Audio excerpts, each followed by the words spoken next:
En el nombre del Padre, del Hijo, del Espíritu Santo. Amén. Oh Dios eterno, Padre de bondad, que para ilustración y consuelo nuestro nos dejaste escrita tu sagrada palabra, preserva de todo error nuestro entendimiento en su lectura, líbranos del espíritu de soberbia, a fin de que sigamos fielmente las enseñanzas de la que nos diste como maestra infalible de la verdad, la Santa Iglesia Católica. Y danos un corazón dócil y generoso para que sepamos practicar tus divinas enseñanzas. Te lo suplicamos por los méritos del que es nuestro camino, nuestra verdad y nuestra vida, Jesucristo, tu único Hijo y Señor nuestro, en quien están escondidos todos los tesoros de la sabiduría y de la gracia, el que contigo y el Espíritu Santo vive y reina, Dios, por todos los siglos de los siglos. Amén. Movidos por tu divina enseñanza, Cristo Jesús bendito, nos atrevemos a decir: Padre nuestro que estás en el cielo, santificado sea tu nombre, venga a nosotros tu reino, hágase tu voluntad en la tierra como en el cielo. Danos hoy nuestro pan de cada día, perdona nuestras ofensas como también nosotros perdonamos a los que nos ofenden. No nos dejes caer en tentación y líbranos del maligno. Amén. Dios te salve María, llena eres de gracia, el Señor es contigo, bendita tú eres entre todas las mujeres y bendito es el fruto de tu vientre Jesús. Santa María, Madre de Dios, ruega por nosotros pecadores, ahora y en la hora de nuestra muerte. Amén. San Juan Bosco, María auxiliadora a los cristianos, San José, esposo virgen y casto, damos por iniciado este estudio en el nombre del Padre, del Hijo y del Espíritu Santo. Amén. Bueno, el día de ahora vamos a iniciar lo que es la segunda introducción a la segunda carta a los Corintios, segunda de San Clemente a los Corintios, pero no sin antes hablar un poco sobre el don de lenguas, debido a que nuestro sacerdote, el padre Julio Valladares, me lo pidió. Me dijo de que hablara un poquito sobre eso, sobre el don de lenguas, debido a que este domingo que viene va a ser Pentecostés, donde se va a hablar sobre el don de lenguas. Entonces, obedeciendo a mi pastor, a mi presbítero, a mi sacerdote, pues vamos a hablar sobre eso, ¿verdad? Debido a que los sectarios engañan a los hermanos católicos con el famoso don de lenguas o con los dones del Espíritu Santo, ¿verdad? Que sí existen los dones del Espíritu Santo, pero debemos de saber cuáles son y no los falsos. Entonces, no los falsos, porque que alguien me lea, por favor, Primera de Corintios. Primera de Corintios, capítulo 12. ¿12? Sí, Primera de Corintios, capítulo 12. Permítame un momento, hermano. 12.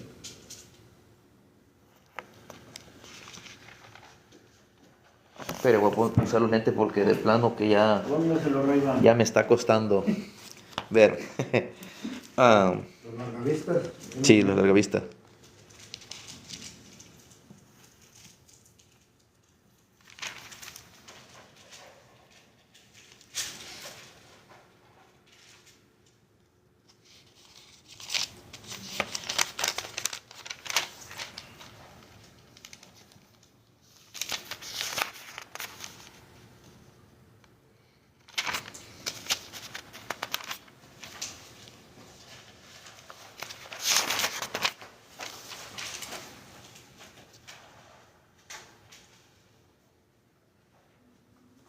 Oh, no me estaba leyendo la segunda, con razón, no encontraba la cita. Estaba buscando la cita. Bueno, va a ser del... permítame un segundo.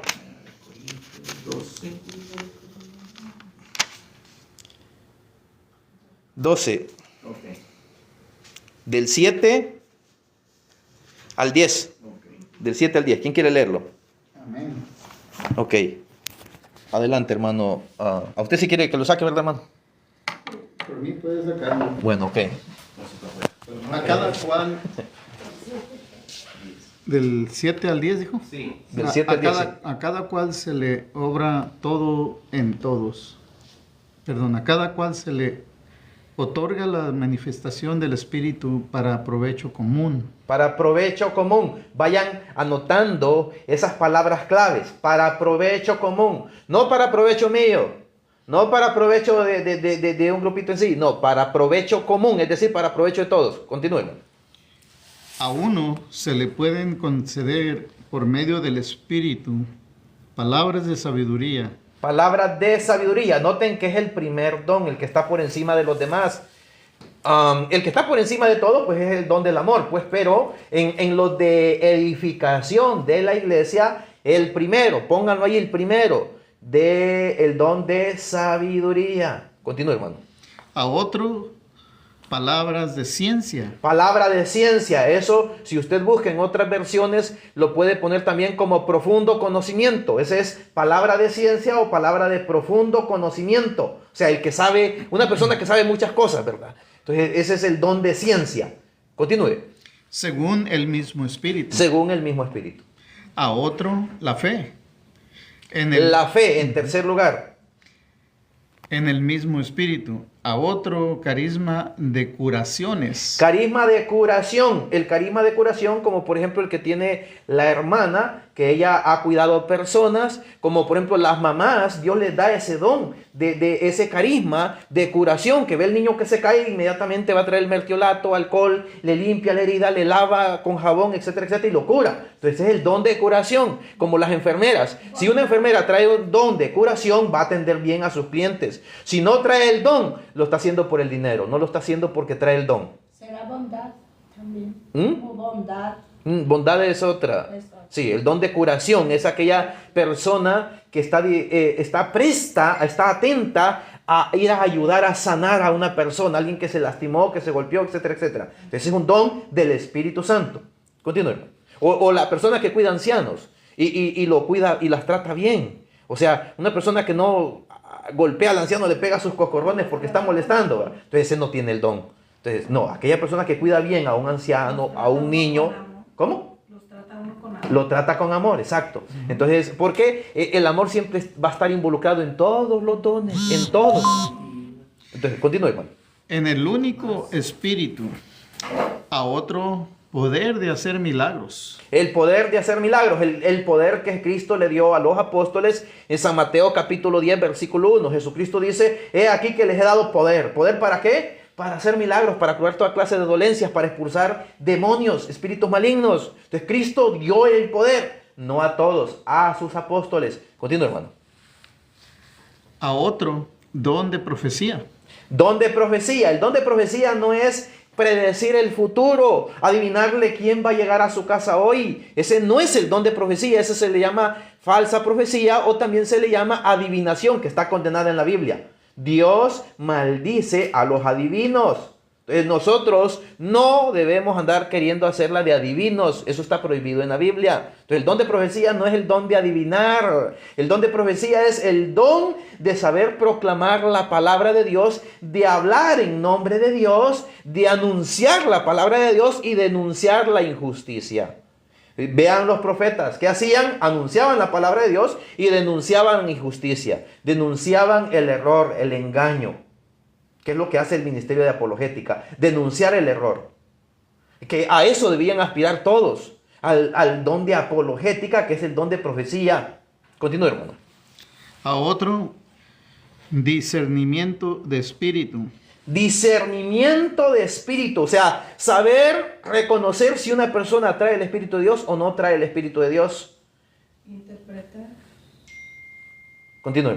A otro, facultad de hablar diversas lenguas. Oiga, como dice, facultad de hablar diversas lenguas. No dice allí facultad de decir jerigonzas o palabras sin sentido que nadie le va a entender. No dice eso, dice facultad de hablar diversas lenguas. A otro, don de interpretarlas. A otro don de interpretarlas, como por ejemplo, vemos que en la arquidiócesis tenemos a aquellas personas que interpretan, o cuando un obispo viene y habla en inglés, cuando se hacen conferencias, o cuando se hacen lo que hacían en noviembre, no me recuerdo cómo es que se llama. ¿Sínodos o qué es? Los sínodos, cuando hacen los sínodos, entonces hay alguien que está interpretando lo que el obispo está diciendo, o como por ejemplo en las misas, cuando el sacerdote está dando la homilía, hay una persona que está interpretando en lenguaje de señas para los sordomudos. Entonces, ese trae el don de lenguas. porque está hablándole a los mudos en su lenguaje, en su idioma, que es el de señas. Ahí termina del 7 al Ahí 10. termina, muy bien, gracias hermano. Entonces, esos son los dones y no el que lastimosamente muchos dentro del sectarismo, dentro del protestantismo y lastimosamente también dentro de la Iglesia Católica creen que es el don de lenguas, que es que le hacen arranca la banca, llena la banca, chipilín, chipilín, chipilín. Allá en El Salvador hay una planta que nace en el monte, que se llama chipilín, que se hace una sopa, que es muy buena sobre todo para las personas que tienen anemia. Entonces, no es el chipilín, él está diciendo como que si está pidiendo la planta de chipilín, ¿verdad? Pero no, entonces simple y sencillamente está disvariando. Sí, así le hacen algunos, yo los he visto, los he oído, dicen chipilín, chipilín, chipilín, sirvidi, sirvidi, sirvidi, túngara, túngara, túngara, túngara, túngara, le hacen algunos. Entonces, ese no es el don de lengua, mis estimados hermanos. Pues una vez también usted nos lo explicó de que don de lenguas era... No la voy a sacar, pero que quiero que salga su voz para que los hermanos que están viendo aquí. No sé si mi esposa quiere salir, ¿verdad? No la voy a salir. No la voy a sacar, quiero decir. ¿O quiere salir usted, hermano? No, si quiere salir ella, ¿verdad? Adelante, No, sí. para mí no hay problema. Ok, bueno, la vamos a poner entonces, hermano. No, de que una vez usted nos explicó acerca de las lenguas, que solo escuchando la palabra del Señor es como podemos entender ese don de lengua, para interpretar esa lengua en la palabra del Señor. Así es, muy bien, gracias, hermana.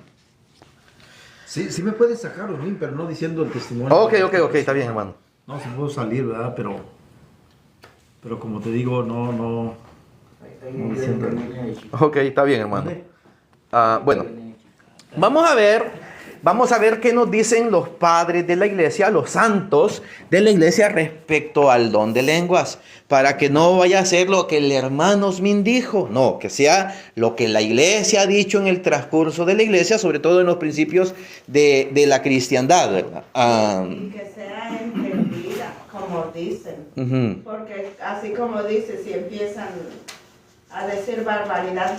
Yo no sé si se acuerda usted cuando vinieron aquí a la iglesia a San Juditas un sacerdote que también fue el padre Teo, que también nos estuvo ahí alabando y orando en lenguas. Fue el padre Teo. Oh, yo nunca entendí nada, no sé, ¿verdad? Ok, bueno, referente al padre Teo, mis hermanos, él se le llamó la atención, el clero lo llamó en México, se le llamó la atención, de hecho aquí el arzobispo también le prohibió que hiciera eso, y no obedeció, entonces de hecho yo vi cuando lo estaban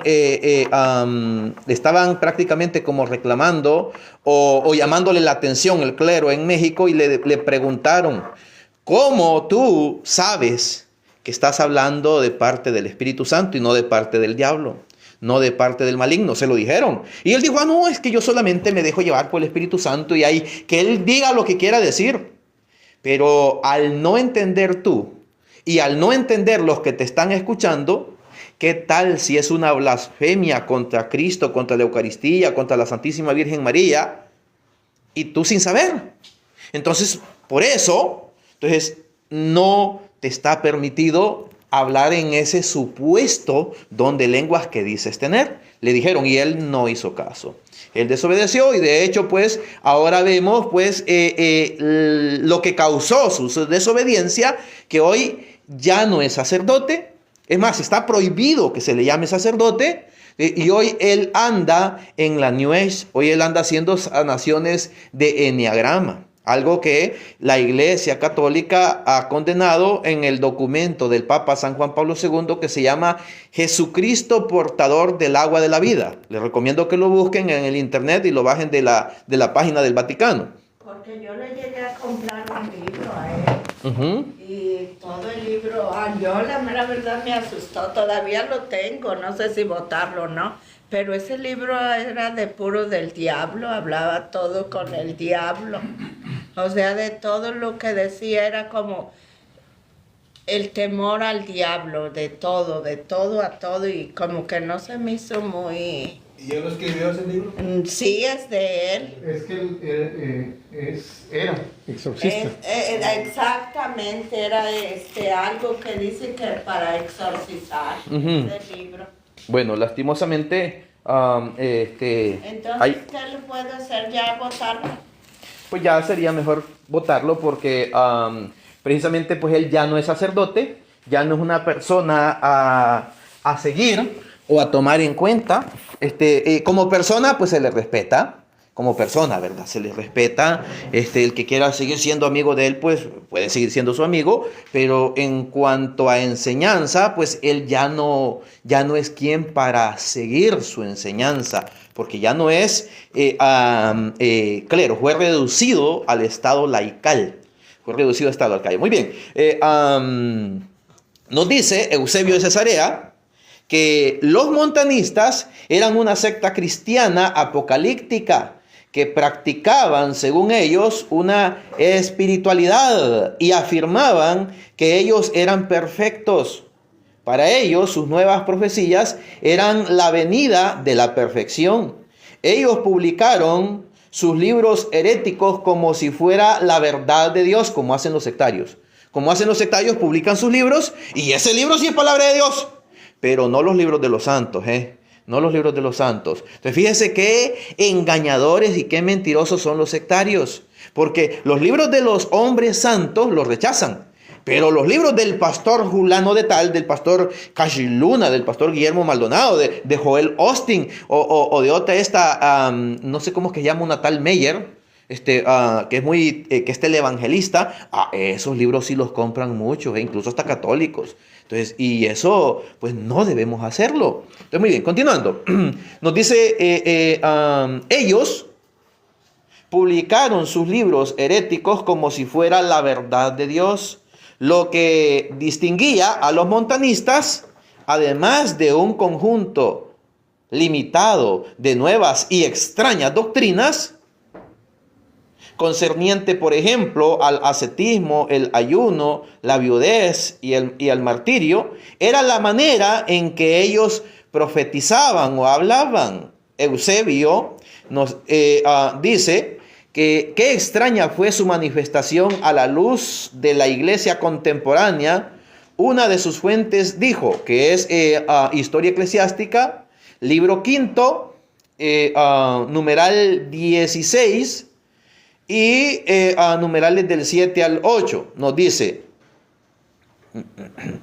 Montano comenzó a desvariar, a parlotear y a decir cosas sin sentido, profetizando en contra de la tradición de la iglesia y de sus costumbres desde el principio. De los que oyeron sus bastardos pronunciamientos, algunos se enfurecieron considerándole poseído por un demonio o por un espíritu de error que perturbaba a la gente. Le censuraron y trataron de hacerle callar, recordando la distinción del Señor y su advertencia de guardarse de los falsos profetas. Eso está en el libro en la editorial Portavoz de 1999, en Historia Eclesiástica, libro 5, numerales 16 y numerales del 7 al 8. Perdón, va a ser capítulo 16, versos del 7 al 8. Muy bien. Eusebio entonces ofrece una cita de Milciades, otro contemporáneo de Montano. Y nos dice en la Historia Eclesiástica, libro 5, capítulo 17, verso 3 y verso, página 191.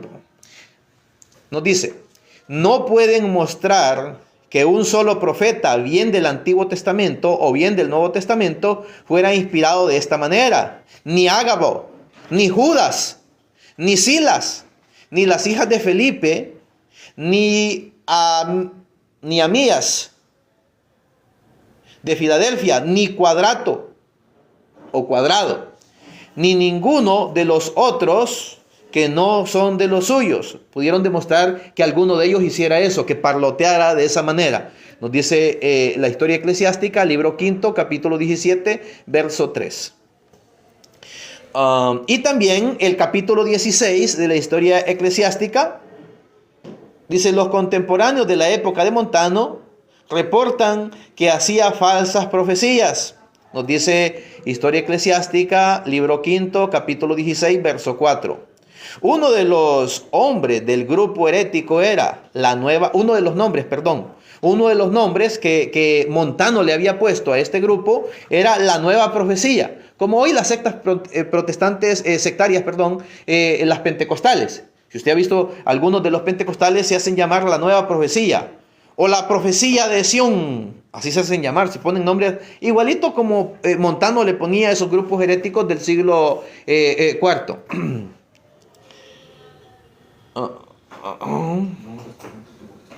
Yo tengo una pregunta acerca de por qué hay tantas denominaciones. Hay muchas denominaciones, mi hermana, porque resulta que cuando un sectario está yendo a un grupito, si esa persona se pelea con el pastor o no le gustó algo que el pastor dice, viene él, se sale y crea su propia versión, su propia secta. Por eso es que hay muchas versiones. Por ejemplo, el primero, pues en salirse de la Iglesia Católica, nosotros ya sabemos pues que fue Martín Lutero. Después de Lutero le siguió Zuinglio, después Calvino, después Juan Knox, después el rey Enrique VIII, que fundó la Iglesia Anglicana. De la Iglesia Anglicana sale la presbiteriana, salen también los metodistas, salen también los mormones, porque José Smith, que se vino de Inglaterra para Nueva York, allí en Nueva York él era presbiteriano, y él se sale de la iglesia presbiteriana y funda a los mormones, los que se hacen llamar hoy en día los santos de los últimos días, o Iglesia Azul se hacen llamar, ¿verdad? Entonces, igual como por ejemplo Elena G. de White. Elena G. de White funda, quien funda fue William Miller, que son los adventistas del séptimo día. William Miller hizo falsas profecías para 1843, dijo que iba a ser el fin del mundo, no vino, y luego la pospuso para 1844, y como tampoco ocurrió, entonces esta Elena G. de White se sale de allí y funda a los adventistas. Entonces unos son los del séptimo día y otros ya se llaman los adventistas del séptimo día, y los otros se llaman los sabatistas. Entonces esta Elena G. de White funda, prácticamente viene a levantar la secta, pues que se había caído. Entonces de los adventistas sale este masón llamado Charles Taze Russell, que funda los Testigos de Jehová. Que era masón, antes había sido adventista del séptimo día, y viene y funda a los Testigos de Jehová, que en un principio no se llamaban Testigos de Jehová, sino que se llamaban Estudiantes de las Sagradas Escrituras del Nuevo Mundo, que utilizaban la King James, la versión King James, la versión del rey Jaime. Y vienen ellos y después sacan su propia versión. No le gustó lo que decía la King James y sacan su propia versión retorcida, tergiversada y manipulada. Entonces, y así van surgiendo cada vez nuevos grupitos, nuevas sectas. Entonces, nuevas sectas, en 1914 o 1919 salen las Asambleas de Dios, y de las Asambleas de Dios surge una diversidad de sectas, los famosos pentecostales, que la Iglesia de la Profecía, que la Voz de Dios, Iglesia Elim, Iglesia El Shaddai, Iglesia Josué, el Manantial de Aguas Vivas, etcétera, etcétera, etcétera. Antes de ahí de las Asambleas de Dios salen muchas desviaciones, muchas nuevas sectas. Muy bien, vamos a ver qué nos dice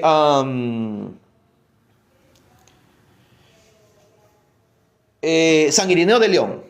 San Irineo de León nos dice que uno de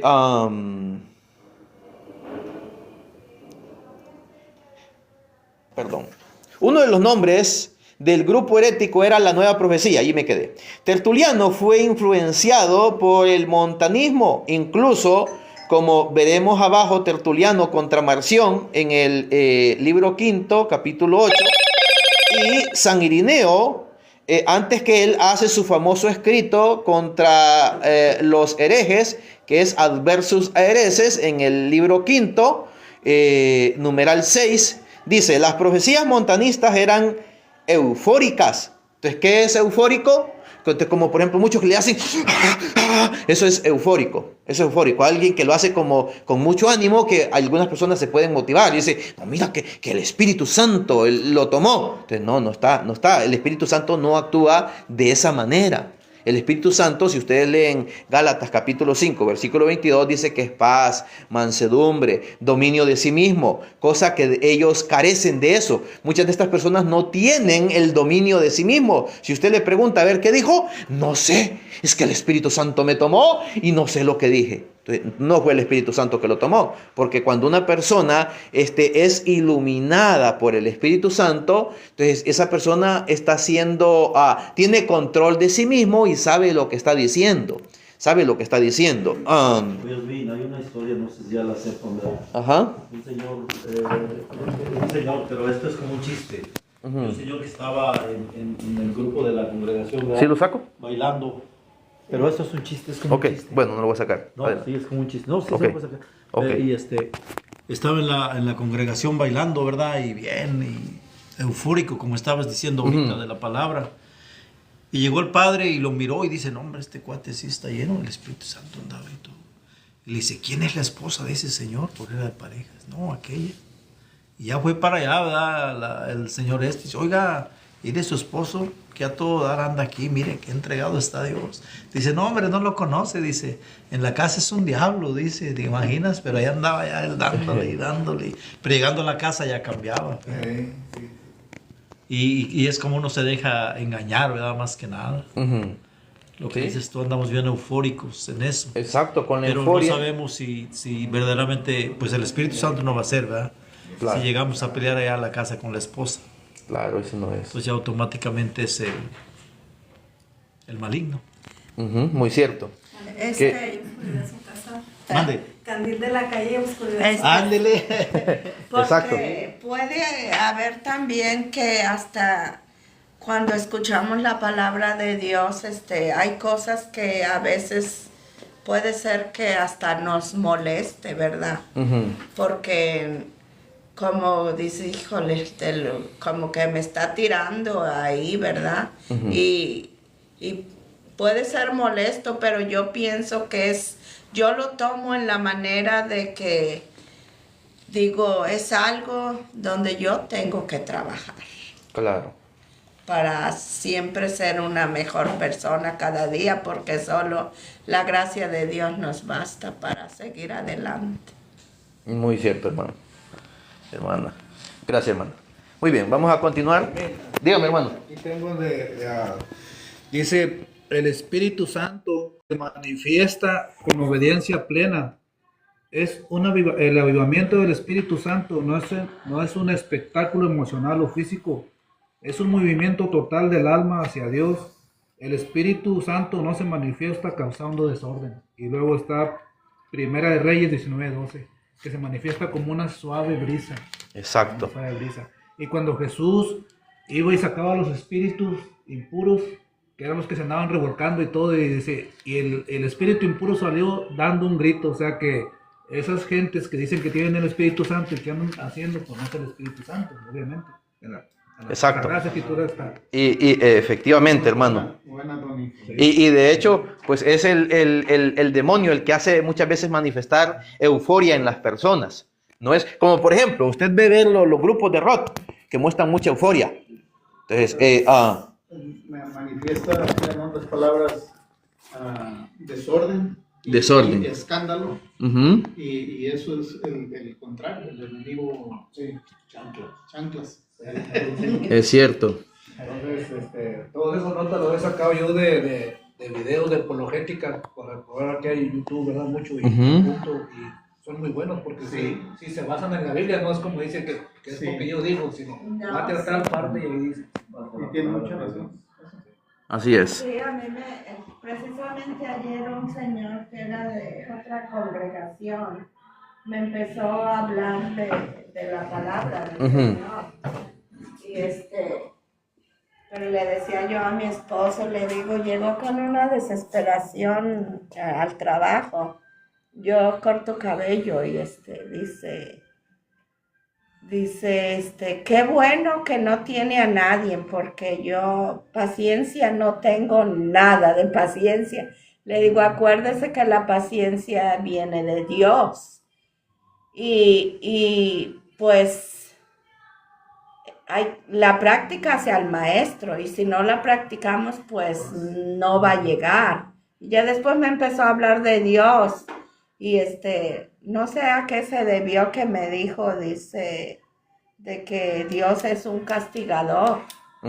Entonces dice que nosotros los católicos tomamos como muy blandito esa teoría de que Dios no castiga y que por eso hacemos lo que queremos, me dio a entender. Entonces yo le digo, mire, yo lo poquito que le puedo compartir es de que nosotros tenemos un Dios de amor. Él es amor. Él nos da libre albedrío de nosotros o ir por un camino malo o por uno bien, pero el bueno siempre va a haber muchas espinas, porque Dios no nos prometió que no vamos a pasar por enfermedad, problemas, por todo. Y el otro, pues sabemos que está abierto para todo. Más fácil. Entonces, le digo, pero sí sabemos, sí sé yo en mí que hay una consecuencia, que si yo me porto mal o empiezo a caminar por un camino que no le agrada a Dios, claro, también es justicia el Señor, pero no es un castigador. Bueno, de hecho, hermana, Dios sí castiga. Si usted me lee, búsqueme Éxodo 27. Éxodo 27 y me lo lee, por favor. Éxodo 27. Mientras lo busca, vamos a saludar aquí al hermano Z79 que está con nosotros. Bendiciones, hermano, Dios me lo bendiga. 27. Hermano, activa el micrófono, ay, perdone que se lo apagué, usted lo activó, yo se lo apagué porque quería encendérselo. 27. Saludos, hermano, bendiciones. Estoy hablando. Saludos, hermano, bendiciones.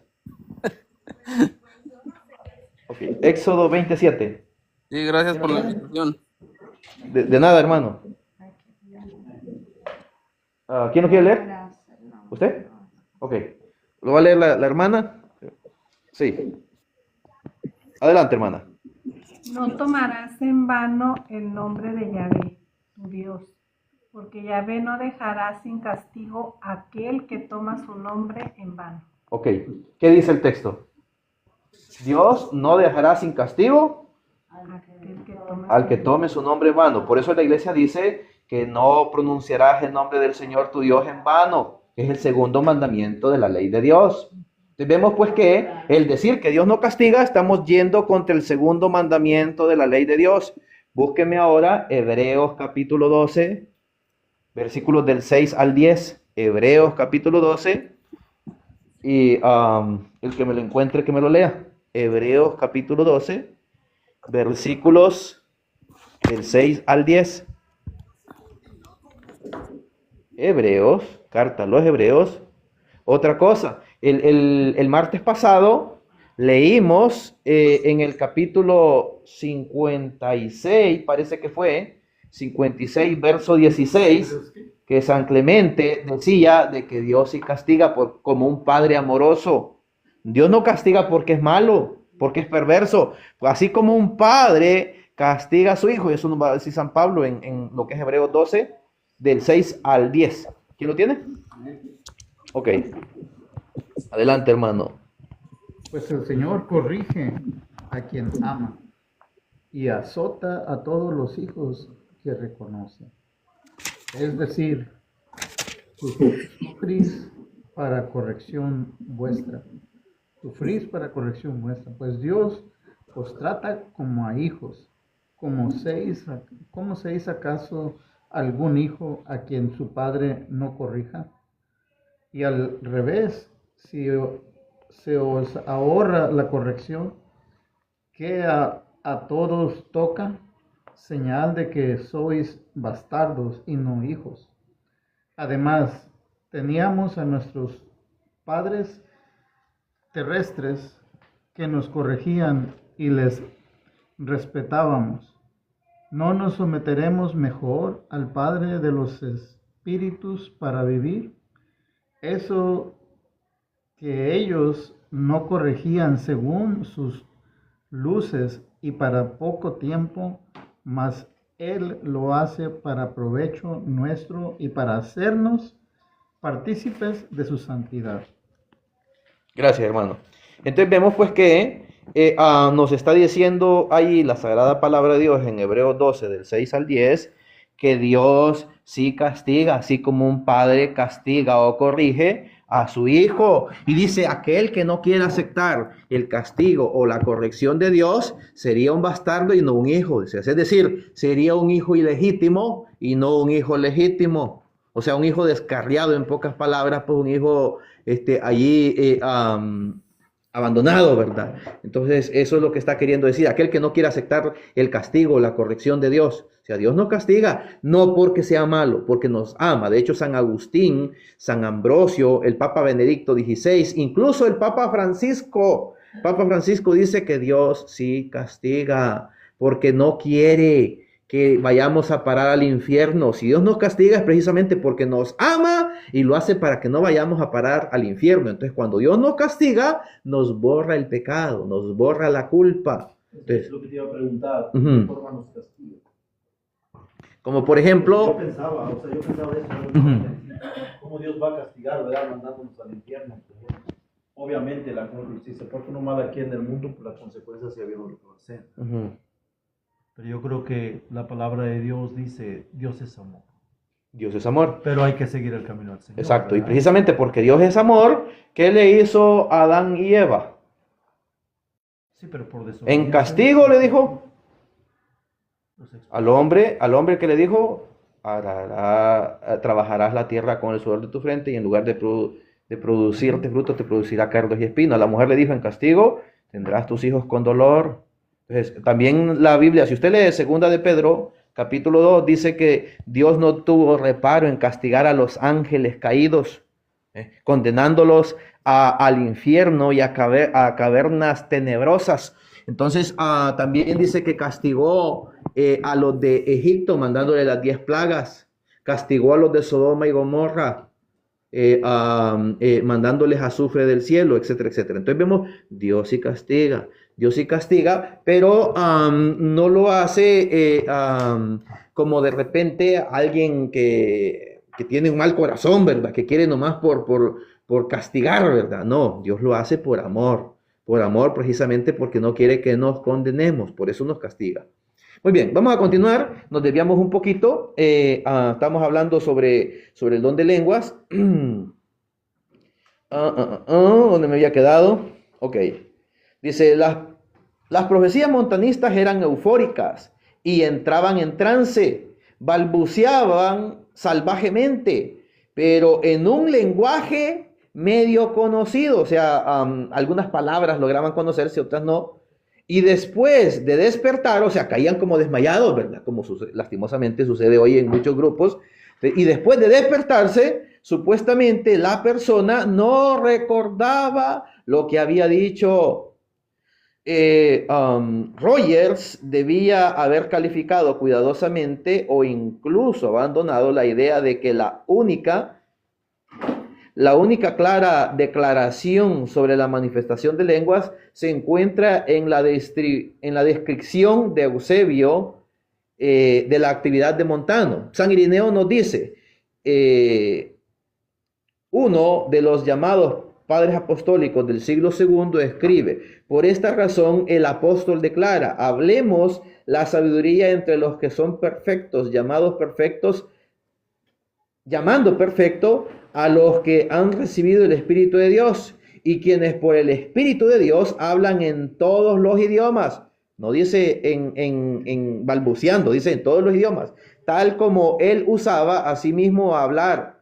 En esta manera también oímos a muchos hermanos en la iglesia que poseen los dones proféticos, a quienes por medio del Espíritu hablan todo tipo de idiomas, a quienes también el apóstol les llama espirituales, siendo espirituales porque participan del Espíritu. Eso lo dice en Adversus a hereses, libro quinto, capítulo 6. Lo dice San Irineo de León. Y luego San Juan Crisóstomo, en su comentario a Primera de Corintios 12, que es el que acabamos de leer hace un rato, dice: todo este pasaje es muy oscuro, pero la oscuridad se produce por la ignorancia de los hechos a los cuales se refiere y por su cesación, siendo que antes sucedían, pero que ahora ya no ocurren. Bueno, ¿qué entonces sucedía? Quien quiera que fuera bautizado inmediatamente hablaba en lenguas. Ellos recibieron el Espíritu inmediatamente después de su bautismo. Empezaron a hablar, unos en el idioma de los persas, otros en el idioma de los romanos, otro en el idioma de la India o algún otro idioma. Y esto revelaba a los que pertenecían a ellos que era el Espíritu dentro de ellos el que hablaba. Vemos que aquí San Juan Crisóstomo no dice que empezaban a balbucear palabras sin sentido, sino que empezaban a hablar idiomas de los persas, de los de la India, etcétera, etcétera, o a hablar alguna otra clase de idioma. San Agustín, en el año 354 al año 430, dice que testificó en sus días que no se esperaba que en su iglesia alguien hablase en lenguas al recibir el Espíritu Santo, pero confesó que antes ese era el caso, o sea, antes pues en la época apostólica y todavía los primeros, el siglo I y siglo II, ¿verdad? Dice que sí era el caso, pero ya en la época de él, que era el siglo III, siglo IV, siglo V, ya no, ¿verdad? No era el caso. Porque, dice San Agustín, porque el Espíritu Santo no solo se da por la imposición de manos en medio del testimonio de milagros sensatos, oiga, dice como dice, testimonio de milagros sensatos temporales, tal como fue dado en los días anteriores, porque en estos días, ¿quién espera que aquellos sobre quienes se les ponen las manos para que puedan recibir el Espíritu Santo deban empezar a hablar inmediatamente en lenguas? Sabemos que para la época de San Agustín ya no se esperaba eso. Ya había cesado, nos dice San Juan Crisóstomo. Evidentemente, algunos llamados herejes, nos dice San Agustín, evidentemente algunos llamados herejes porque creían en recibir el Espíritu Santo con la evidencia de hablar lenguas, y les refuto con el siguiente argumento: el hablar en lenguas no tiene valor sin el amor. 1 Corintios 13, que dice que aunque hablare todos los idiomas del mundo, si no tengo amor, nada soy. Entonces San Agustín está refutando a esto, a los montanistas, eso, ¿verdad? El amor solo viene por el Espíritu Santo, Romanos 5:5. Ellos no tenían el Espíritu Santo porque ellos no pertenecían, fíjense cómo dice, ellos no tenían el Espíritu Santo porque ellos no pertenecían a la Iglesia Católica. Fíjese, vuelvo y repito, dice, ellos, ¿dónde me quedé? Ok, aquí está. Ellos no tenían el Espíritu Santo porque ellos no pertenecían a la Iglesia Católica. ¿Qué nos está diciendo aquí San Agustín? Que solamente en la Iglesia Católica se tiene el Espíritu Santo. Y en todo caso, ya nadie esperaba hoy que hablaran en lengua, dice San Agustín. Muy bien, ahí termino con las citas de los padres de la Iglesia. Vamos a iniciar, les decía, lo que es la primera introducción a la segunda carta o epístola de San Clemente a los Corintios. Segunda epístola o segunda carta a los Corintios. Introducción, homilía. El breve escrito que se conoce con el nombre o título de segunda epístola o carta de San Clemente a los Corintios, o en latín Secunda Clementis, en realidad, de verdad, ni es carta, dice un hereje llamado Focio, ni es carta. Entonces, ¿por qué dicen ellos que es homilía? Pero resulta de que sí es carta o sí es epístola, y también a la misma vez eso es homilía, que de hecho vemos que la misma carta a los hebreos es una carta, pero que también es una homilía. Es una homilía. La carta a los hebreos es una homilía.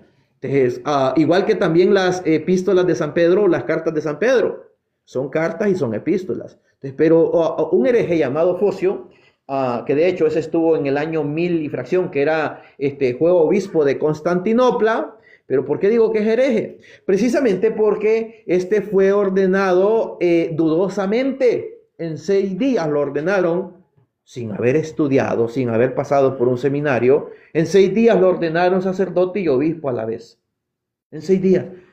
¿Qué es eso? Eso sucedía convenientemente porque en Constantinopla, lastimosamente, los ortodoxos se dejaban manipular por el poder y ponían obispos o arzobispos a conveniencia de X rey o X gobernante.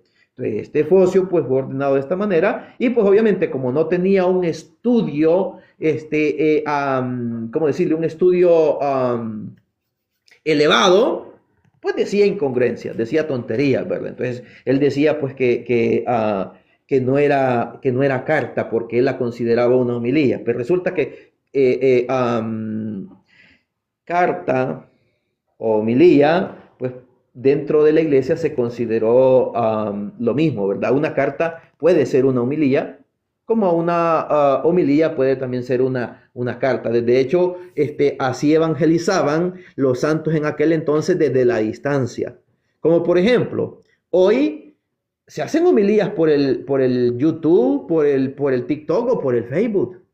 O sea, antiguamente se hacía presencial la homilía, ¿verdad? Presencial, pero en la época de los apóstoles o de los sucesores de los apóstoles, también se hacía presencial, pero para aquellos que por la distancia no podían estar ahí, también se hacía por medio de cartas, por medio de epístolas. Entonces sí puede ser carta y sí puede ser homilía, ¿verdad? Entonces, muy bien, continuando. Trátese sin duda, como luego pondremos más detenidamente en claro, que la más antigua muestra de homilía cristiana que poseemos, y en ello radica justamente buena parte de su interés, y sin embargo, como carta y como carta de San Clemente Romano, la conocen y citan los más antiguos testigos de la tradición. Fíjese, nos está diciendo aquí que como carta la conocen los más antiguos testigos de la tradición. Por ejemplo, Eusebio de Cesarea, que fue obispo de Cesarea, Cesarea de Filipo, entonces, él dice que es una carta, que es primero por quien... ¿dónde me quedé? Que es primero por quien nos llega la noticia de esta segunda de Clementes o segunda Clementis. Después hablar de la primera carta de San Clemente a los Corintios en los términos de alto elogio que se citaron oportunamente prosigue.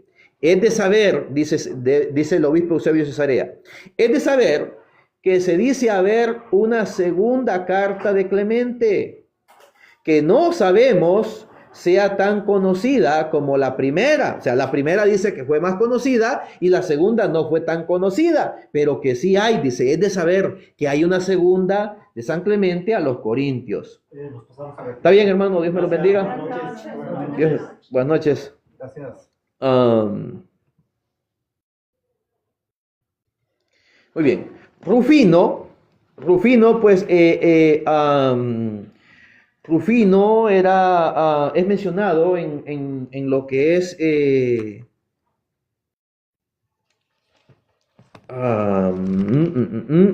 San Lucas. En San Lucas, cuando ¿quién es el que ayuda? Simón de Cirene.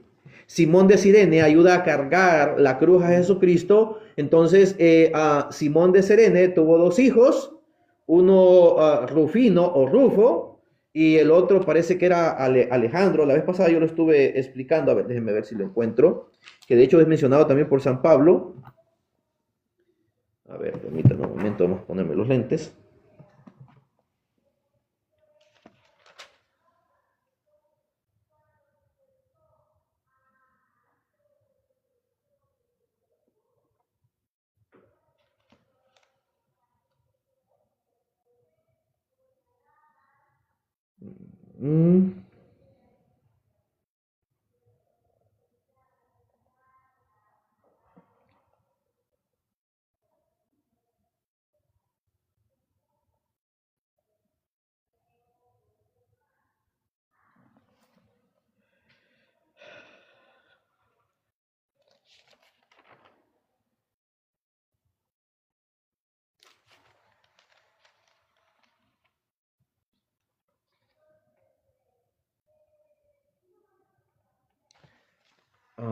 bueno, vamos a buscar San Pablo que lo menciona en lo que es la carta a los Romanos. Ya hace bastante, parece que le di la cita, yo ya no me recuerdo dónde es que... Ah, aquí está. Es en Romanos 16:13. Saluda a Rufo, escogido del Señor, y a su madre, que también lo es mía en el amor. Entonces, este Rufo, pues era hijo de Simón de Cirene. A ver, ¿dónde está mencionado Simón de Cirene? No me recuerdo. Ya hace bastante yo les di la cita. Bueno, después lo miramos. Vamos a continuar. Rufino, con su habitual descuido, aunque diciendo muy probablemente la verdad, traduce a Eusebio, dicitur tamen esse et alia epistola Clementis, quis nos noticiam non accebis. Pues en efecto el lenguaje de Eusebio da bastante a entender que habla de oídas. San Jerónimo, siguiendo como de costumbre a Eusebio, dice en su de Viris, en el capítulo 15, Fertur segunda es ecesio nomini Clementis epistola, o sea que es la segunda epístola en el nombre de Clementes. Dando un salto de siglos, Focio, en el siglo IX, nos habla de su biblioteca en el Códice 126 de las dos epístolas de San Clementes a los Corintios, y una y otra pone sus reparos harto y quisquilloso. Fue leído un librillo en que se contenían las dos cartas de Clemente a los Corintios. De ella, la primera los acusa de que con sus sediciones, turbulencias y cismas habían roto la paz y concordia que debiera reinar entre ellos, y los exhorta a que den término a ese mal. La segunda igualmente contiene una amonestación y exhortación a mejorar de vida, y en su comienzo predica la divinidad de Jesucristo. El mismo Focio había escrito sobre San Clemente y sus cartas. Este es aquel Clemente de quien el divino Pablo dice en la carta a los Filipenses: juntamente con Clemente y mis otros colaboradores cuyos nombres están escritos en el libro de la vida, que está en Filipenses 3:4. Búsqueme Filipenses 3:4 y me lo leen, por favor. Filipenses 3:4.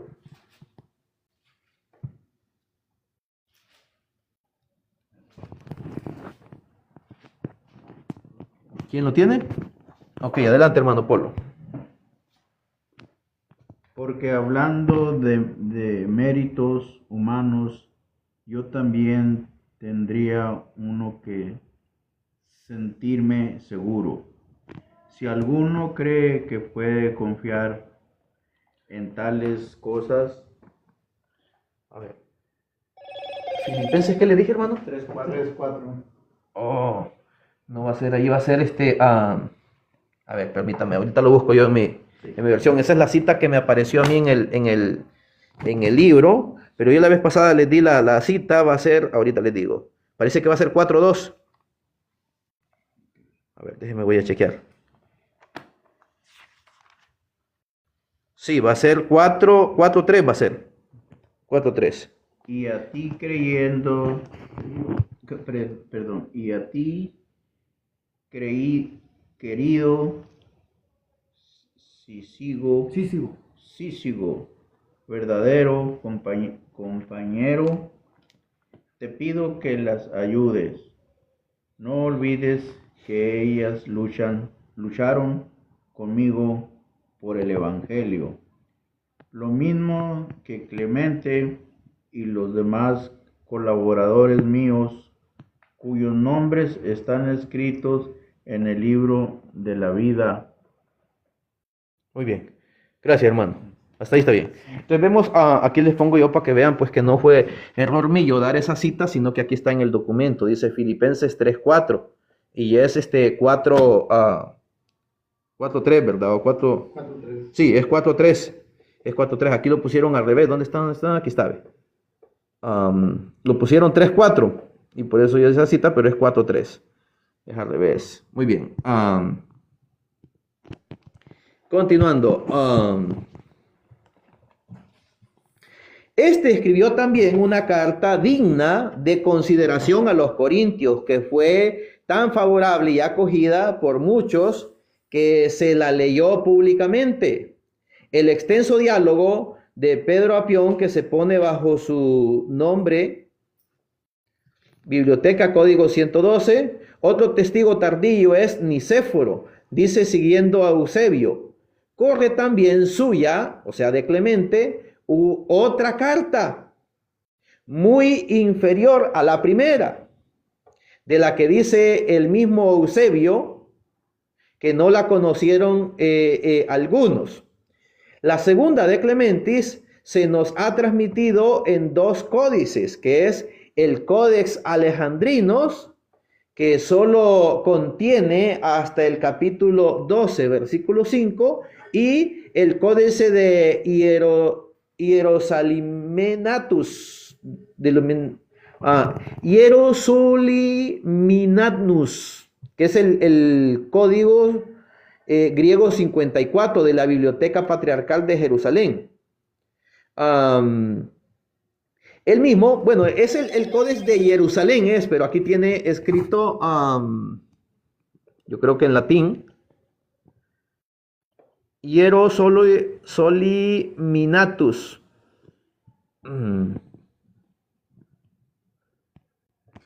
Está un poco difícil de pronunciar. Muy bien, que es el código griego 54 de la Biblioteca Patriarcal de Jerusalén. El mismo que nos dio la Didache o Didache, y que la contiene íntegra del capítulo 1 al capítulo 20. La única versión conocida es la siriaca, guardada en un códice de 1170 en la Biblioteca Universitaria de Cambridge. Pues bien, también los códices están por la designación de epístola. Sabemos cómo en los códices aparece como epístola, aunque algunos dicen no, que no es epístola, y otros dicen que ni siquiera es de Clemente, pero ya leímos que los antiguos pues sí la conocen y la mencionan como epístola de San Clemente, es decir, carta de San Clemente. Aunque algunos algunos herejes decían que no, pero ya los estudios modernos han corroborado que sí es de San Clemente. Pues bien, también los códices están por la designación de epístola y la atribución como segunda de San Clemente Romano. El Códex Alejandrino, sin embargo, la rotura solo Clementes Epístola B, que para los que no saben, pues antes no se le ponía como ahora, pues que se pone primera de San Clemente, segunda de San Clemente, sino que le ponían Epístola Clementis A para decir que era la primera y Epístola Clementis B para decir que era la segunda. Y por eso que hay algunos se confunden, que dice, no, pero aquí no dice que es segunda, aquí dice Epístola Clementis B, que es lo mismo a decir epístola segunda de San Clemente a los Corintios. Muy bien, continuando. Sin la dirección pros Corintios, pero se sabe que era para los Corintios, ¿verdad? Porque es allí donde fue la sedición. La confusión de una homilía con una carta pudiera sorprendernos a primera faz. Conviene, sin embargo, observar que la carta, género bien acreditado en la teoría literaria a partir de Aristóteles, se había convertido para los antiguos en molde cómodo en que podían vaciarse cualesquiera materias, o sea, podría hablarse de cualquier materia, pues lo que nos está diciendo aquí, ¿verdad? Aún científicas y filosóficas. Y pocas se adaptaban también al marco epistolar, como la exhortación a la virtud cristiana. De hecho, nada nos impide considerar como auténticas homilías, predicaciones a distancia bajo la envoltura epistolar, o sea, bajo la envoltura de carta, pues, o sea, eran homilías bajo la envoltura de epístolas o bajo la envoltura de cartas. Algunas de las cartas canónicas, como la primera de Petris, o sea, la primera de Pedro, y la de Santiago, la misma magna epístola a Hebreos, o sea, la carta a los Hebreos o epístola a los Hebreos, que el propio autor sagrado inspirado califica en Hebreos 13:22, que es palabra de consuelo o exhortación, o sea, una homilía, ¿verdad? A ver, léame Hebreos 13:22, por favor.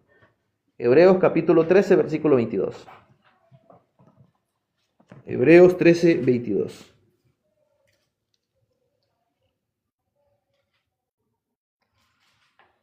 Hermano Z79, si quiere leer usted, me avisa.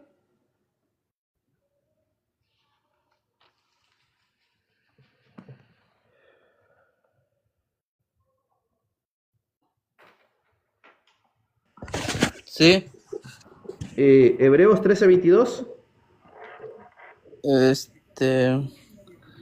Ustedes en cambio se acercaron a la montaña Sión, a la ciudad de Dios, del Dios vivo de Jerusalén celestial. Está leyendo el 12, hermano.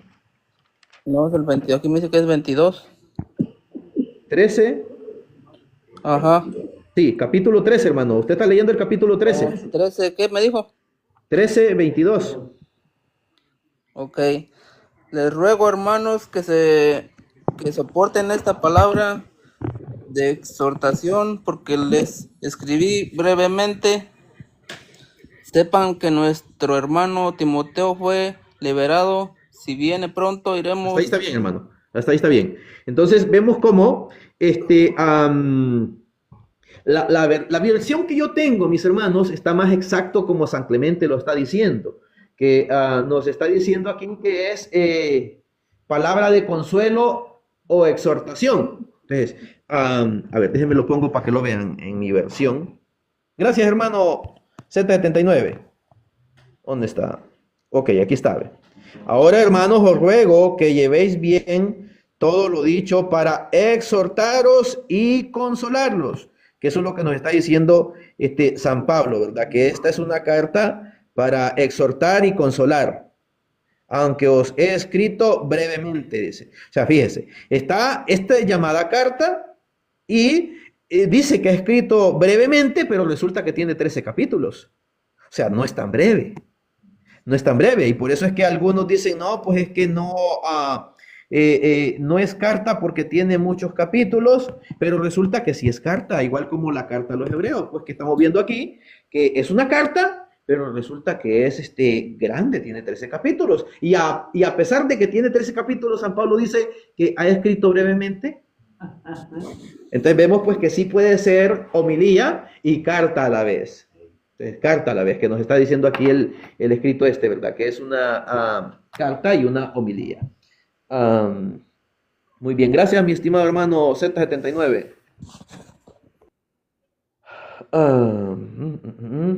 Entonces nos dice palabra de consuelo o exhortación. Muchas cartas de San Cipriano son también sermones, o sea, homilías, largas sermones a distancia. O sea, vemos cómo San Cipriano hizo muchas cartas, hizo muchas epístolas largas, grandes, o sea, sermones, y las mandaba a distancia para instruir a sus fieles, para instruir a la gente. De la literatura profana basta citar las cartas de Séneca y las pseudo-heralitianas, que son puros diatribai, que esa palabra diatriba es una palabra griega que significa tesis o discurso, que sabemos que una tesis pues es algo extenso, grande, ¿verdad? Entonces, pero que también eran epístolas, ¿verdad? Eran epístolas que los paganos mandaban, ¿verdad? Y que eran también largas. O sea, una carta no necesariamente tiene que ser corta. O sea, sí, normalmente las cartas son cortas, normalmente. Pero también desde la antigüedad estamos viendo pruebas aquí de que habían cartas extensas, como las de San Cipriano, como la carta a los Hebreos, etcétera, etcétera. Entonces, pues, algunos alegaban eso, de que no era una carta porque era larga la de segunda y la primera de San Clemente, ¿verdad? Nos decían que no eran cartas, pero más sin embargo, pues, estamos demostrando que sí son cartas y son homilías también a la vez. O sea, en algo tenían razón de que eran homilías, ¿verdad? Estos que negaban que fueran cartas. Entonces, la segunda de Clementis debía de leerse al igual que la primera, en las reuniones del culto cristiano, a la par de la sagrada palabra de Dios, a la par de la palabra divina. Como ya lo mencioné en la primera de San Clemente a los Corintios, que esa carta de la primera de San Clemente a los Corintios tenía carácter sagrado. Y la prueba está en que está en tres códices. Está en el Codex Siriaco, está en el Codex Alejandrino y en el Codex de Jerusalén. O sea, en el Codex de Jerusalén, ¿verdad? Allí se encuentra todavía agregado, no ha sido quitado. Entonces, la Iglesia Latina la quitó porque puso ciertas condiciones para formular el canon, que ya lo he explicado también, ¿verdad? Que es que tenía que ser hecho directamente por un apóstol o dictado por un apóstol, como es el caso muchos se preguntan, ¿por qué no se quitó entonces lo que es el Evangelio de San Lucas? Precisamente porque la Virgen María y los mismos apóstoles dictaron eso. Luego también, ¿por qué no se quitó el Evangelio de San Marcos? Dice, porque San Marcos fue dictado por el mismo apóstol Pedro, que eso nos lo dice la historia eclesiástica, libro 3 y libro 5 de la historia eclesiástica. Muy bien, continuando. Y hace una pregunta aquí, dice, ¿no parece indicarlo así el hecho de que una y otra se hallen en el Alejandrinos junto a los libros inspirados? O sea, nos está diciendo, dice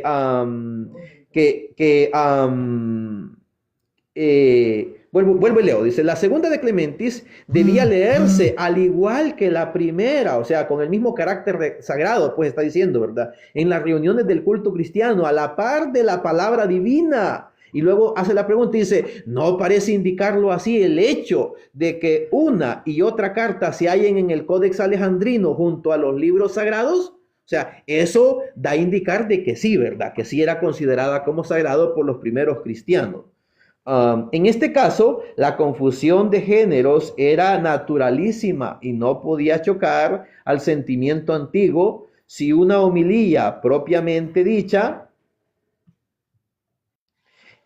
mandada de Roma a Corintio como una carta de exhortación pudo ser equiparada a una carta, la primera de Clementis, que conservaba todo el tono de homilía y había sido escrita pensando antes en oyentes que en leyentes. Porque alguien podía, los críticos, pues, los críticos dicen, no, pues no es carta esta es una homilía. Pero resulta que el escritor, que fue San Clemente, él no pensó si estaba escribiendo a eruditos en lenguaje, sino que él estaba pensando en cristianos, estaba siendo dirigida a cristianos, entonces era una carta, pero a la misma vez con el tono de homilía, ¿verdad? Los primeros que modernamente afirmaron el verdadero carácter de epístola de Clemente, de segunda de Clementes, aún antes de descubrirse los últimos capítulos que lo ponen absolutamente fuera de controversia, fueron Dowell, Grave y Gwendolen. Siquiera el doctor oratoriano Gayandi lo tenga por opinión de hombres, Otio Abutentium, que esa palabra, Permítame ver qué dice la anotación, lo que significa esa palabra. Otio abundentium dice de ocio de los abusadores. Entonces, el ocio de los abusadores, pues decían no, que no es una carta, que es una epístola. Entonces, ¿por qué? Porque no conocían, pero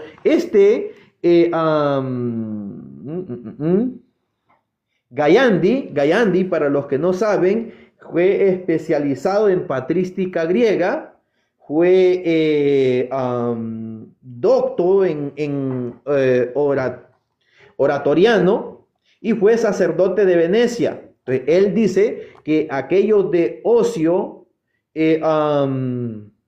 ocio vagabundos, pues ocio de los abusadores son los que decían que no era una carta, ¿verdad? Pero estamos demostrando pues que sí es una carta, pero que también es una homilía. Muy bien, continuando. La homilía, que es sin género de duda la más pura, la más genuina y desde luego la más antigua forma de la predicación cristiana, es en realidad de origen judío y como tantas otras formas del culto cristiano que se modeló en gran parte sobre el de la sinagoga. Se dio en esta antes de pasar a la iglesia. Entonces vemos cómo, si nosotros revisamos el Antiguo Testamento, los judíos hacían la lectura sagrada y después de la lectura sagrada daban la explicación conocida como homilía. Entonces muchos sectarios hoy en día dicen, ¿qué es eso de homilía? Eso no está en la Biblia, dicen ellos, pero porque no leen en griego. Si nosotros buscamos en el griego, sí aparece la palabra homilía, que se dice homileo, que de hecho es más, lo vamos a buscar, déjenme, voy a buscar aquí en el griego.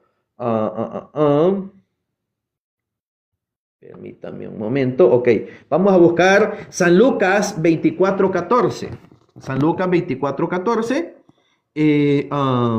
Déjenme, se los pongo aquí en pantalla para que vean que sí aparece la palabra homileo. Aquí está, San Lucas 24:14. Dice, kai autoi homileo. Aquí está.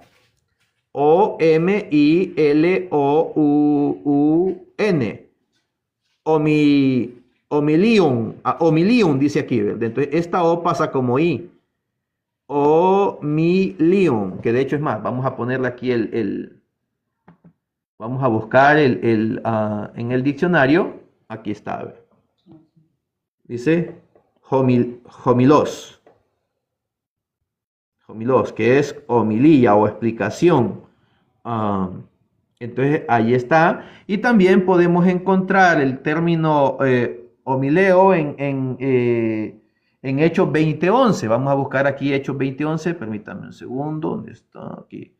Hechos 20. Hechos 20:11.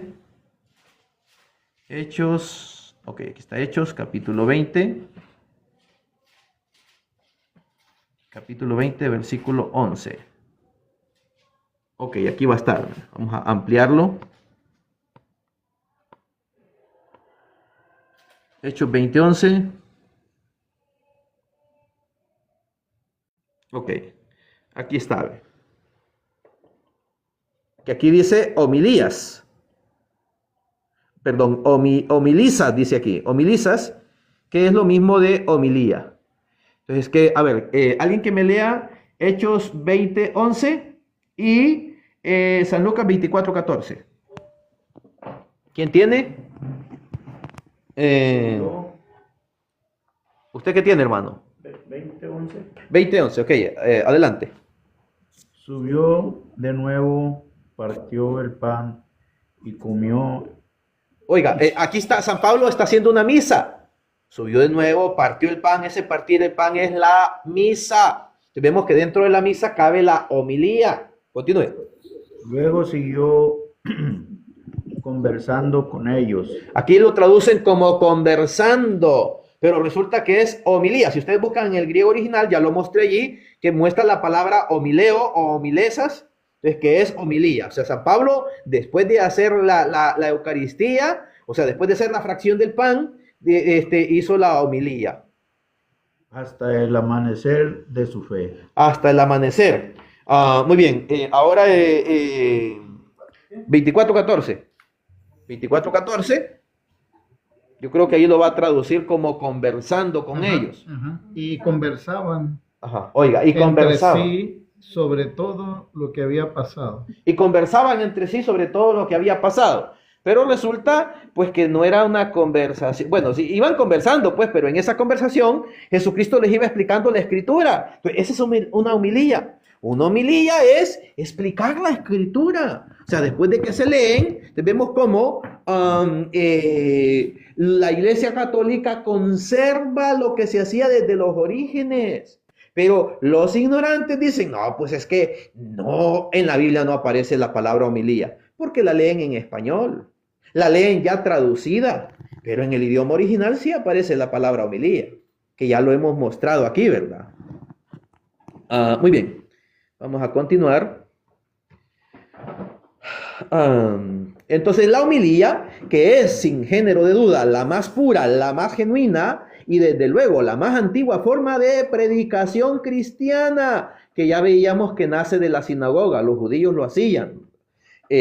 Cuando en la memorable ocasión en que los apóstoles van a decidir sobre la suerte de la iglesia, de la gentilidad, Santiago, el hermano del Señor y fiel cumplidor de la ley mosaica, se levanta a hablar y opina que no ha de molestarse a quienes de entre las naciones les conviertan al Señor. Termina su oración alegando a esta sazón: porque Moisés desde antiguas generaciones tiene en cada ciudad quien le predique, como quiera, que se lee todos los sábados en la sinagoga. Y el judío helenizante Filón cuenta de los esenios. En las sinagogas uno toma los libros y lee. Otro de los demás pericia se levanta a explicar los pasos oscuros. Es decir, pues a dar una homilía, a explicar. Entonces, una homilía es una explicación de la lectura sagrada. Entonces,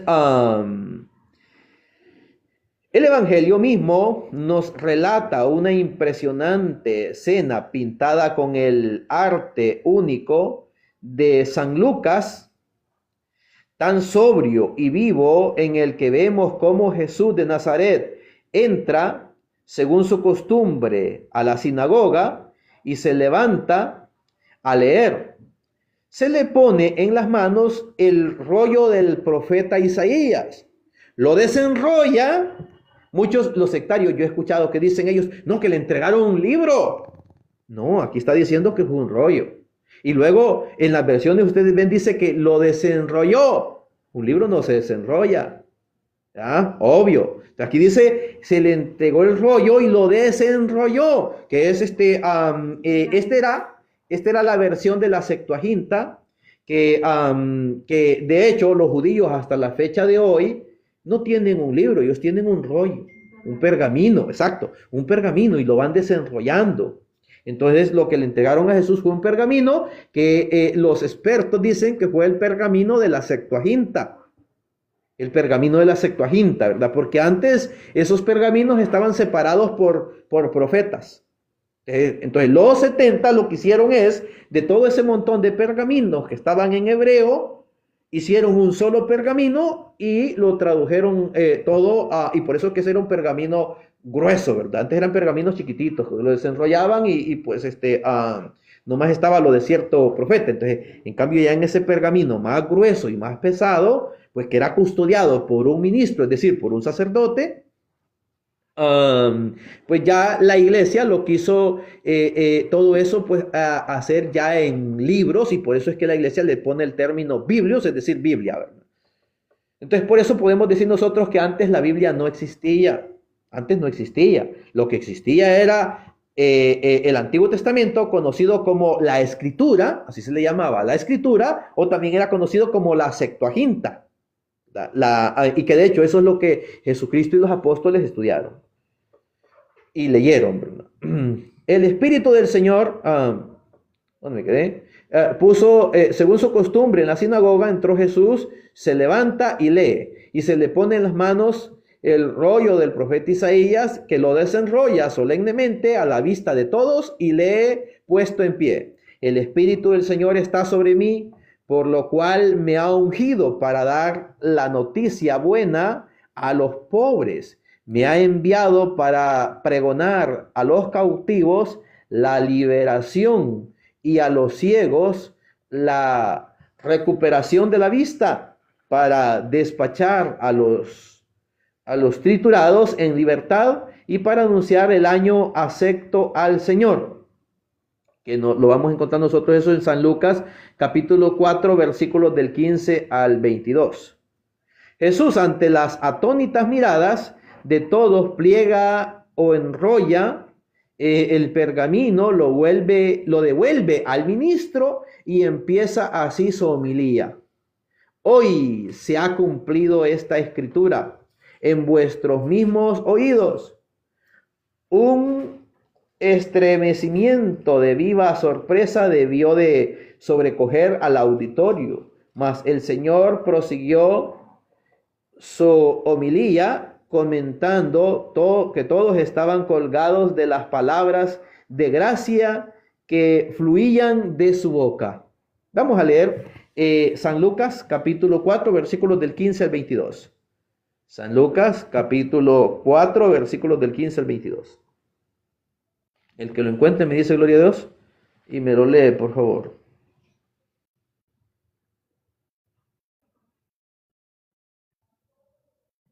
Entonces vemos pues que nos está diciendo aquí este documento pues que Jesucristo allí hizo una homilía.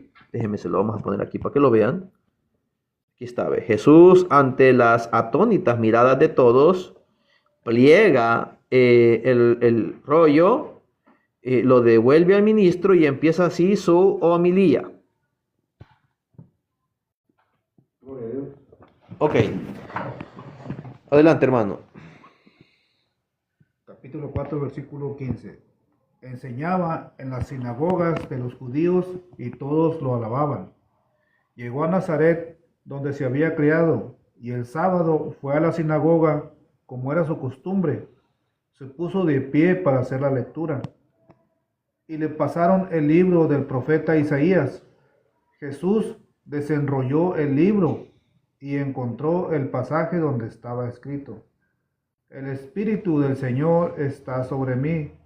Él me ha ungido para llevar buenas nuevas a los pobres, para anunciar la libertad a los cautivos y a los ciegos que pronto van a ver, para despedir libres a los oprimidos y proclamar el año de gracia del Señor.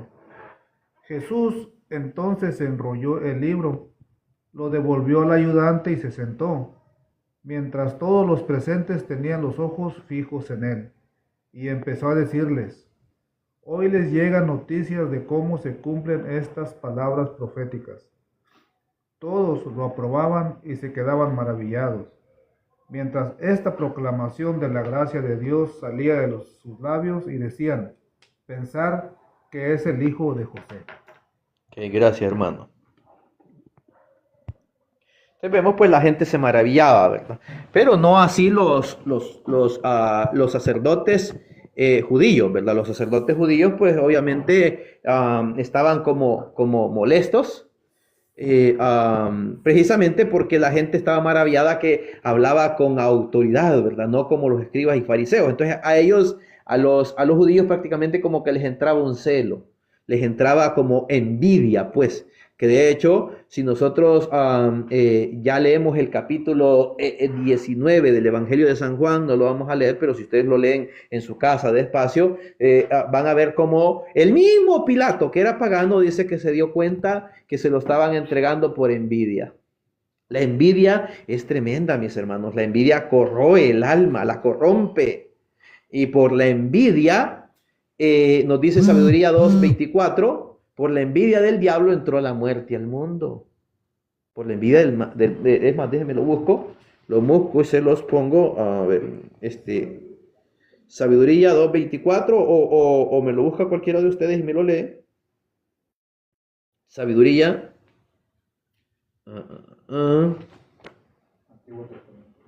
Sí, en el Antiguo Testamento. Ok, aquí lo tengo, sabiduría 2:24.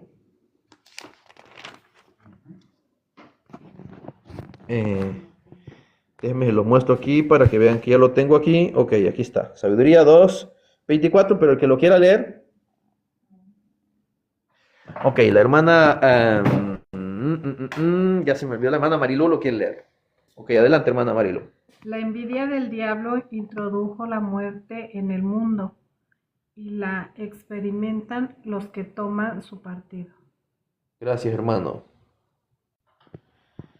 Entonces, vemos por la envidia del diablo entró la muerte al mundo. Y la experimentan los que toman su partido, es decir, los que se ponen de parte del diablo. A ver, déjeme ver cómo dice mi versión. Mas por la envidia del diablo entró la muerte al mundo. E imitan al diablo los que son de su bando. Los que son de su bando. Ya hace bastante hablé yo de quiénes son los del bando del diablo. Entonces, los del bando del diablo, mis hermanos, son aquellos que rechazan a la Virgen María. ¿Por qué? Porque Dios crea dos bandos. El bando de la mujer y el bando de la serpiente. ¿Dónde vamos a encontrar nosotros eso? En Génesis 3:15. En Génesis 3:15 vemos que Dios crea dos bandos ahí. ¿Por qué? Dice, pondré enemistad entre ti y la mujer. O sea, dos bandos. El bando de la mujer y el bando de la serpiente. ¿Quiénes son los del bando de la serpiente? Los que van contra esta mujer que es la Virgen María. O sea, los sectarios. Los sectarios y los ateos, todo aquel que ataque a la Virgen María pertenece al bando de la serpiente. Porque solamente hay dos bandos. De este bando de la mujer nace Cristo. Entonces, todos los que son del bando de la mujer son de Cristo. Son de Cristo, porque también nos dice Gálatas 4:4, llegada a la plenitud de los hombres, llegada a la plenitud de los tiempos, perdón, yo dije de los hombres, llegada a la plenitud de los tiempos, Dios nace de mujer. Jesús nace de mujer. Entonces, ese es el bando. Cristo pertenece a ese bando de la mujer. Muy bien, continuando.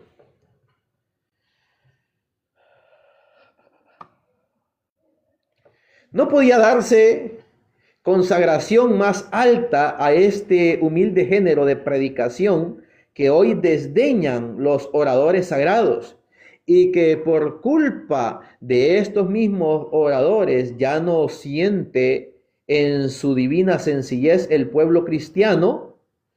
Y no viene a hacer también una divina, hace la pregunta, ¿verdad? Y no viene a hacer también una divina homilía, aquella cálida conversación del desconocido peregrino que se junta con los descaminados discípulos de Maús, y empezando por Moisés y los profetas, les va interpretando cuanto a sí mismo se refiere. Hace la pregunta, ¿verdad? Obviamente, si es una homilía, ya lo vimos.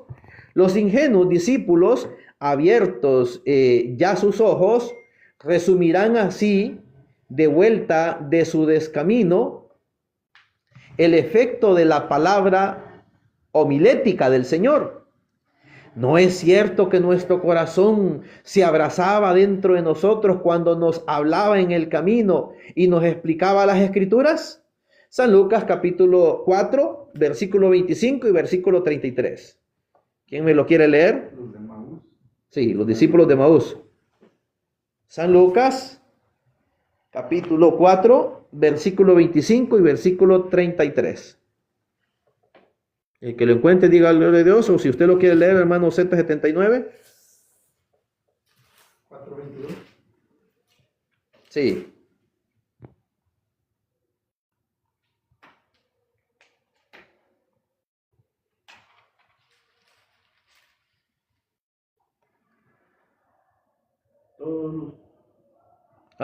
Ok, aquí ahí voy, permítame un momento. Ya me estaba durmiendo. Ok, adelante, hermano Polito. Todos lo aprobaban y sé que quedaban 25 dije, ¿no? Dijo 22. ¿Dije 22? Sí. Oh, va a disculpar, hermano. 25. Sí, va a ser 24, 25 y 25 y 33. San Lucas, capítulo 24, versículo 25 y versículo 33. Versículo 25 y versículo 33. Bueno, no sé por qué dije 22, pero es versículo 25. 25. En verdad les digo que había muchas viudas en Israel en tiempos de Elías, cuando en el cielo estuvo la lluvia durante 3 años y medio, una gran hambre asoló. Hermano, capítulo 24. Usted está leyendo el capítulo 4. ¿24 qué? 24, versículo 25. A ver, ¿ya lo tienes, hermano? Sí. Capítulo 24, versículo 25 y versículo 33. Él les dijo, qué poca perspicaces sois y qué mente más tarda tenéis para creer todo lo que dijeron los profetas. ¿No era necesario que el Cristo padeciera eso para entrar así en su gloria? Y empezando por Moisés y continuando por todos los profetas, les fue explicando lo que les decían de él todas las escrituras. Bien, gracias, hermano. Entonces, vemos, les fue explicando, dice todo lo que decían las escrituras. Entonces, pues, gracias al hermano Carlos Urbina por esos regalos que está mandando. Dios me lo bendiga. Muy bien. Entonces, pues, Cristo hizo una homilía. Cristo hizo una homilía, ya lo vimos en el capítulo 4 y lo estamos viendo también aquí en el capítulo 24. Muy bien, continuando. Y homilías, otros sí, debieron de ser aquellas íntimas conversaciones que el Señor resucitado tiene durante 40 días cuando se les aparecía y les hablaba del reino de Dios. Asimismo, de su maestro, cuando los apóstoles obedecieron órdenes suyas, se esparcen por el mundo para pregonar la alegre noticia de nuestra redención y salvación.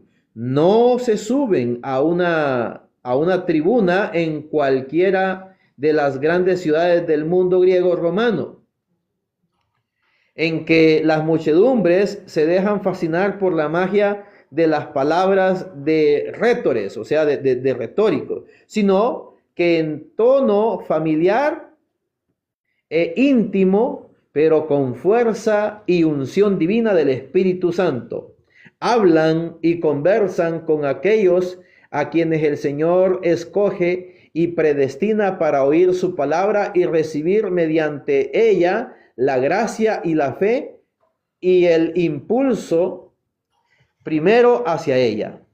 Las mismas cartas de San Pablo han sido muy exactamente definidas como una conversación a distancia, es decir, como una homilía a distancia, una conversación tomada o una homilía tomada taquigráficamente y reproducida sin correcciones. Y nada menos que ellos nos da una imagen más acabada de lo que hubo de ser la elocuencia viva e inflamada del apóstol, su conversión y sus homilías. Entonces vemos, nos está diciendo aquí el documento que pues todos los escritos de San Pablo fueron prácticamente homilías mandadas desde la distancia, porque a muchas personas a las que él les quería dirigir palabras, pues al no tenerlas presentes, hacía sus homilías escritas. Gracias, hermano Carlos Urbina, por ese gato que mandó. Son regalos que hacen aquí en TikTok. Me asusté yo cuando vi el gato. Pero fue un regalo que mandó aquí el hermano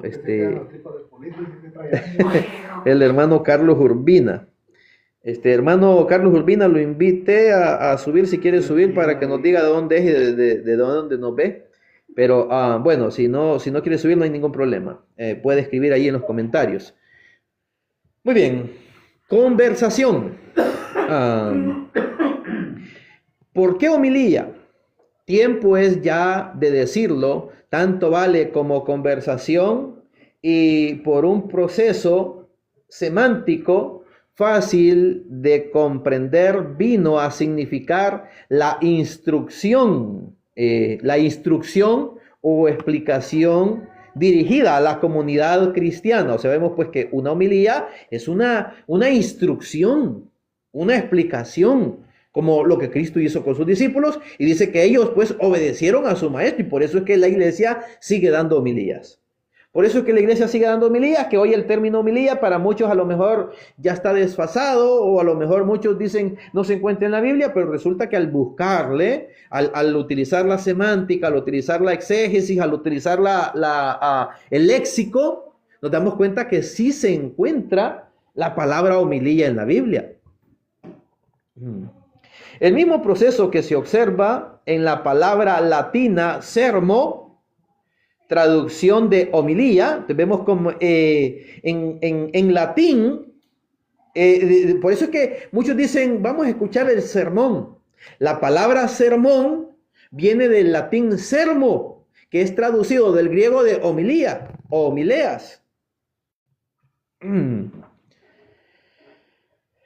Las palabras homileo, aquí está, que ya las he mostrado, ¿verdad? A ver, vamos a poner aquí para que nos vean. Dice, ¿dónde me quedé?